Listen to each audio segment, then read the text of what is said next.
Hola, mi nombre es Antonio Eduardo. El día de hoy les voy a explicar lo que fue la política económica y cómo se introdujo al neoliberalismo en los sexenios de Luis Echeverría Álvarez y en el de Miguel de la Madrid Hurtado. Y bien, empecemos. Al concluir con el gobierno de Gustavo Díaz Ordaz y el supuesto milagro mexicano, o bien muchos lo conocen como el desarrollo estabilizador, empezaba a agotarse. Mostraba signos débiles de desempleo y subempleo, con una gran excesiva concentración en la riqueza y aumento del déficit comercial. Asimismo, lo único que estaba intacto dentro del presidencialismo eran los mecanismos de control, tales como la represión y autoritarismo. Por otro lado, el presidente Luis Echeverría protestó como presidente constitucional, ya que quiso demostrarle a México y a todo el mundo que era diferente de los emisarios del pasado. Echeverría quiso contener el reclamo estudiantil, así como también pintar su raya con Díaz Ordaz. Además, colocó a jóvenes en puestos de gobierno, les otorgó becas y sobre todo aumentó el presupuesto a las universidades y con ello el sueldo a los maestros. Sin embargo, la supuesta apertura de Echeverría no evitó la agitación estudiantil ni la formación de guerrillas humanas, que eran opositoras al régimen que trataban de ejercer presión por medio de secuestros y asaltos bancarios. No obstante, el autoritarismo presidencial había quedado intacto, la represión y la tortura siguieron siendo un instrumento para mantener la paz social. Durante su sexenio se desató la llamada Guerra Sucia contra los opositores del régimen, el cual hubo decenas de desaparecidos. Echeverría declaró que la relación con Estados Unidos ni nos beneficia ni nos perjudica, sino todo lo contrario. Echeverría decidió hacer a un lado la política económica del desarrollo estabilizador para así darle paso al desarrollo compartido, que no fue más que puro y equitativo en el reparto del ingreso. Se pronunciaba a favor de la iniciativa privada, que era velar por los intereses patrios.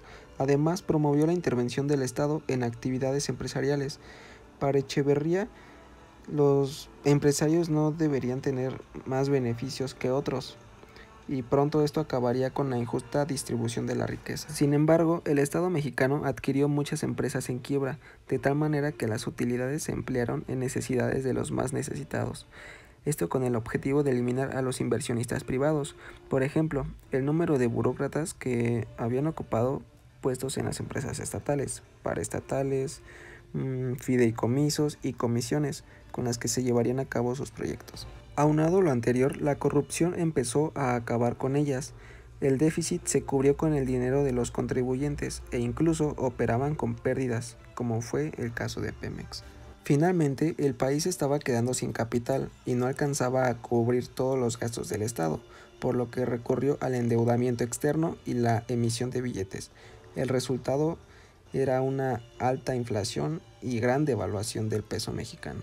Parecía que todo iba bien entre México y Estados Unidos hasta que en 1971, con la llamada crisis del dólar, Estados Unidos aplicó un 10% adicional a los productos que importaba, aunque se solicitaba que los productos fueran eximidos de ese cargo apelando a la relación especial que tenían.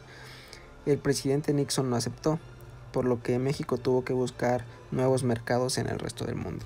Ahora daré a conocer lo que fue la vida en gris en el sexenio de Miguel de la Madrid. El 1 de diciembre de 1982, Miguel de la Madrid Hurtado no tenía tantas alternativas. La economía estaba en ruinas y debía disciplinarse al Fondo Monetario Internacional y al Banco Mundial, para así implementar una serie de programas para reducir la inflación, proteger el empleo y impulsar de cierta manera la planta productiva. Dicho proceso se le denominó Pacto de Solidaridad Económica, el cual el gobierno le pidió a los sectores productivos y económicos del país que mantuvieran una política de austeridad.